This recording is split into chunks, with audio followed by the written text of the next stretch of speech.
Hello everyone, my name is SAVITA SAIGAL and I'm an international legal consultant. My areas of expertise are in corporate law, capital and financial market regulation, cultural heritage, climate change, corporate governance, policy and rulemaking. I provide advisory services to international corporations, government agencies, international organizations such as World Trade Organization, United Nations Development Programme, United Nations Educational, Scientific and Cultural Organization, as well as NGOs. I'm also the founder of Tea Horse Silk and Gold, a public outreach which supports the UN Sustainable Goals and engages with leaders to showcase their success stories as agents of change within their communities globally, with the aim to inspire, encourage, empower the current and younger generation of professionals to act as global citizens and engage in sustainable development for our planet. Under the auspice of its Cultural Diplomacy Discourse Series, I have been invited as a panel speaker by the National Department of Culture and Arts to address the role of cultural diplomacy in nation branding for Malaysia. My talk will examine cultural diplomacy, followed by the heritage of Malaysia, highlighted through a diorama of historical events, and subsequently methods adopted by the country to build a nation and identity after its independence in 1957 from the United Kingdom.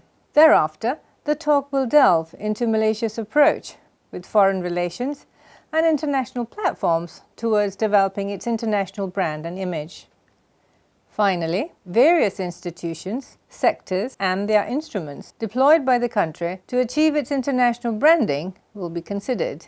All of this will be observed from the prism of cultural diplomacy and its infusion in the development of Malaysia's brand value. This, of course, will reflect only some of many methods the nation has utilized to achieve its branding. Let us start with the definition and the role of cultural diplomacy. There is no doubt about the positive contribution of cultural diplomacy to its national and foreign image, branding, and social cohesion. A quick view of cultural diplomacy shows that it is widely used and commonly deployed by foreign policy establishments together with the arts and culture sector. In more recent times, it has become an ambivalent concept with blurred boundaries to include economic growth, geopolitical interests, or trade policies. Culture is a major determinant of how people perceive one another and negotiate their differences. Whilst being an excellent medium to project a favorable image of a country and its society abroad, it binds people for mutual understanding and cooperation in an international arena. Additionally, culture has the ability to reach a vast number of people, making it an ideal tool for public diplomacy. It's a way for people and countries to show who they are, assert their power, and build lasting relationships.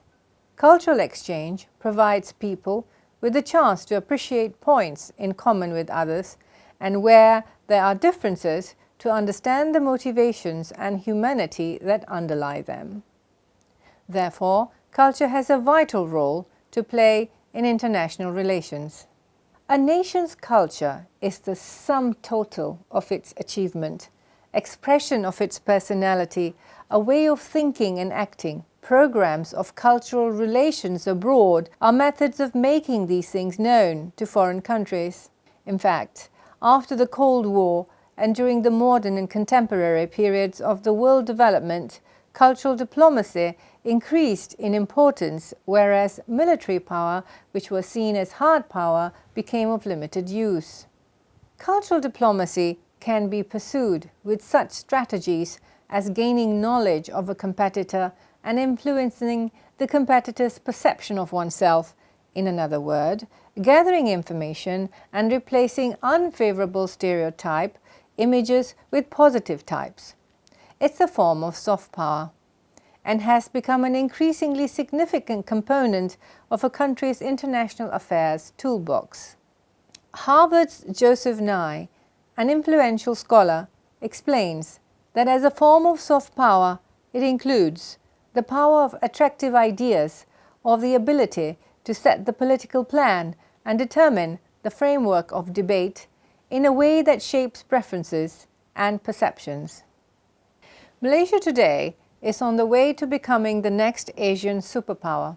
It is a growing economy that has transitioned from a predominantly agrarian and commodity-based society of the 60s and 70s to an industrialized nation. The economic growth is export-led with sophisticated financial and trading markets. It is leading global Islamic finance hub as well as a flourishing fintech ecosystem. Superb infrastructure includes amazing architecture and design for prominent buildings, palaces and mosques. It boasts a fascinating melting pot of Malay, Chinese, Indian, Portuguese, Dutch and indigenous cultures. In addition to this, there are landscapes which are as diverse as its culture, with magical mix of white sand beaches, rugged mountains, untouched islands and emerald rainforest. The vibrant art scene needs a huge mention for cultural performances as well as housing, amongst others, two of Southeast Asia's state-of-art music and performing theatres, namely the Petronas Philharmonic Hall and Istana Budaya, where internationally acclaimed musicians and dancers often perform. So the question is, how did Malaysia achieve its success and recognition internationally? The answer lies in several decades of processes it took to claim a distinct brand positioning in the mind of its citizens, international stakeholders, and global customers after independence. Before we consider the branding aspect, I will quickly indulge in historical Malaysia to reflect on the background of the country. Malaysia was colonized by the Portuguese in 1511, the Dutch in 1641 and the English in 1824, who had the greatest influence over the country. For a short period from 1941 to 1945, the country was subjected to Japanese invasion as well. During the British occupation, Chinese and Indian migrants were brought in to assist with the administration and development of Malaysia. After independence, Malaysia was left with a hodgepodge of various races of differing religion and culture, as well as some developed and other underdeveloped infrastructure and economic sectors. Malaysia set out to systematically put into plan the rebuilding of its people, economic and political structures in order to harmonize and enhance its national image prior to building global international relations. It very quickly understood that with several races and cultures, internal integration and harmonization was necessary to set an identity for its people. This was activated through various policies and legislation.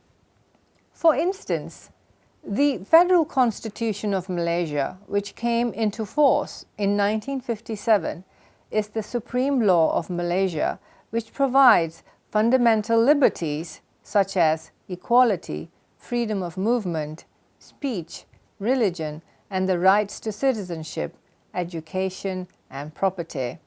Malay and English languages were identified as key languages for the people as national and operative languages, respectively. National Day, as well as public holidays to respect and celebrate cultures and religions for the main races, namely Malay, Chinese, Indians, and the indigenous, was provided by the Holidays Act 1951. To further enhance intercultural relations, Malaysia Day is another public holiday to celebrate the spirit of harmony and nationalism.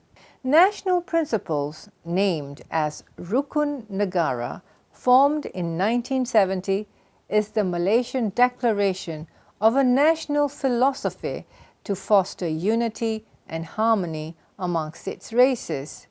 It's a pledge of the Malaysian people to make united efforts in achieving unity amongst its society. The reading of this pledge during weekly assembly in schools and official government functions is essential. As a result of influential colonization by the United Kingdom, Malaysia adopted the common law legal system.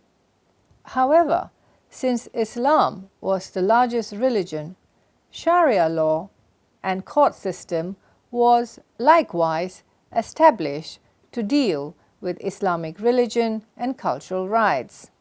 Equally, the National Economic Policy was set up in 1971 for 20 years to achieve national unity, harmony, and integrity through socio-economic restructuring of the society and to minimize the level of poverty. This policy has been succeeded by various other economic plans to date. Cultural heritage was promoted as a source of economic growth. A national cultural policy was introduced in 1971 to restore, preserve, and develop culture towards strengthening national culture, instill national awareness, fulfill socio-cultural needs, and improve the standard and quality of arts.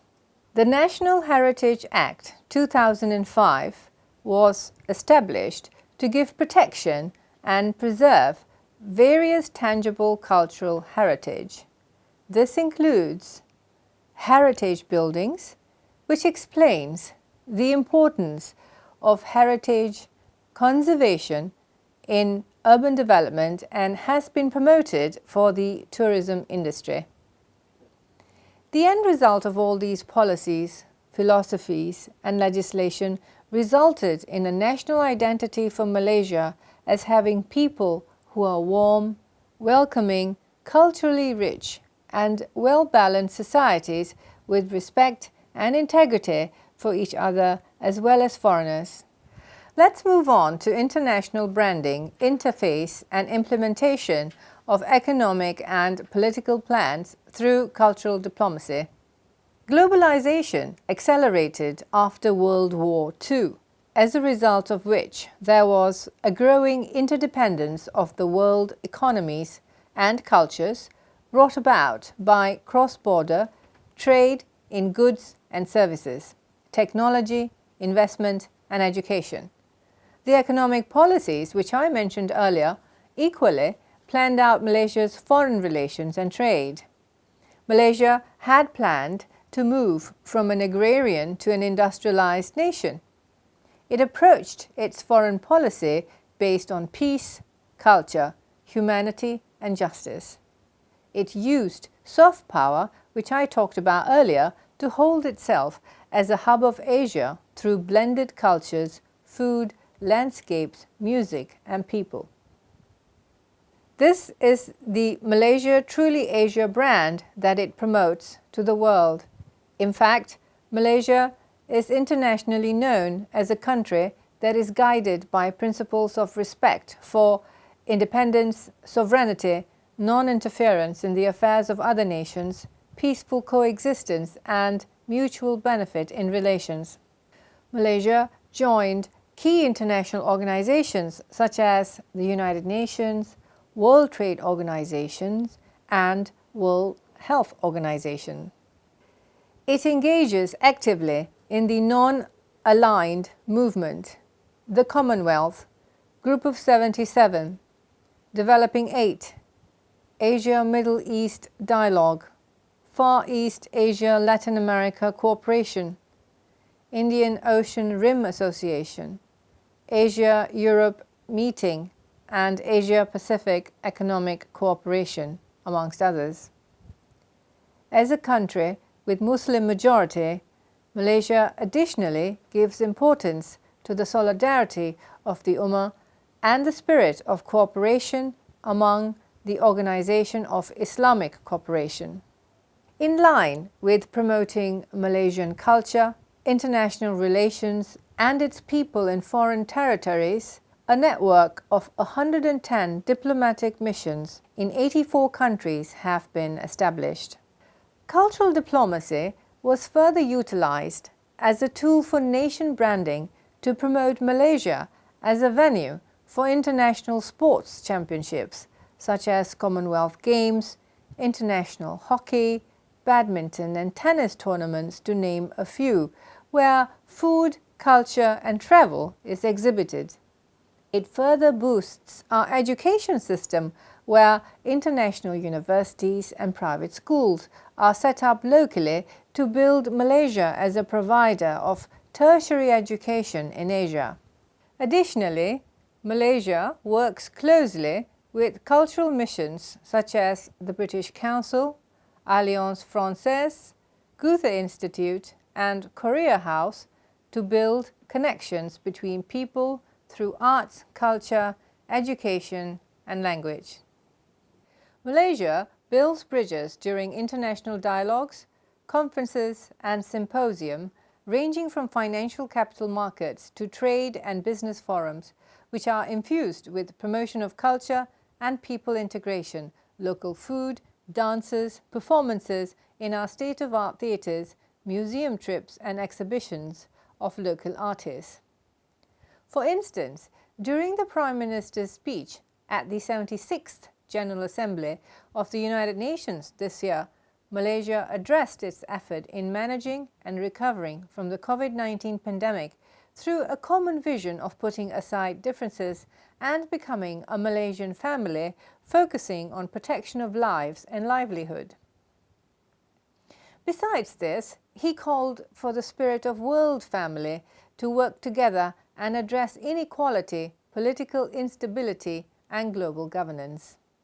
One can observe that even our buildings, whether they are offices, temples, museums, train stations, courthouses, seat of government, all infuse our history and culture in their design, which tourist and official business partners admire. I have mentioned earlier how the government, by virtue of various instruments such as ministries of education, finance, sports, trade and foreign affairs, promote through cultural diplomacy, thereby enhancing Malaysia's brand value, network and net worth.